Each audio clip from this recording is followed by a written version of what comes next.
Alright, this is another type of special factorization. This one is called a difference, again because we have a minus sign. But instead of squares, we have two things that are cubed. So we call this a difference, that's the minus sign. And cubes, because p cubed is a p that is cubed, and q cubed r cubed is a qr that has been cubed. If we cube the quantity qr, it just cubes each factor in there. Q cubed and r cubed are what we end up with. Okay?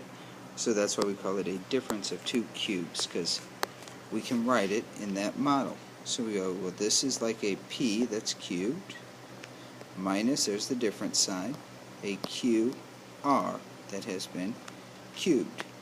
And so it certainly has a difference of two cubes.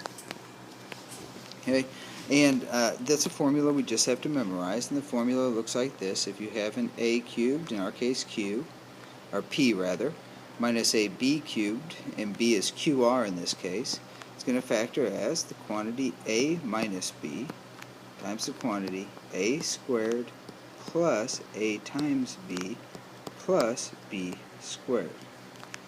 And I showed you that factorization works, so that model works, so we just got to now apply it.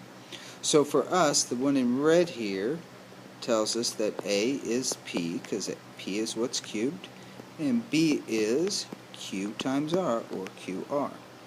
And so now we apply the model.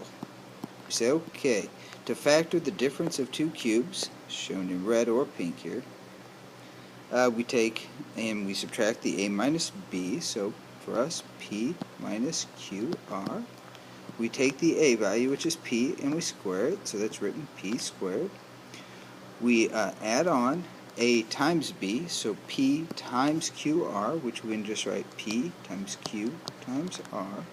And we add on the b value squared. So we have to take qr and we have to square it. I'm not sure the work for that. qr, if I square it, just means qr times qr, which means q times r if you wanted all the detail, and it gives you therefore q squared r squared.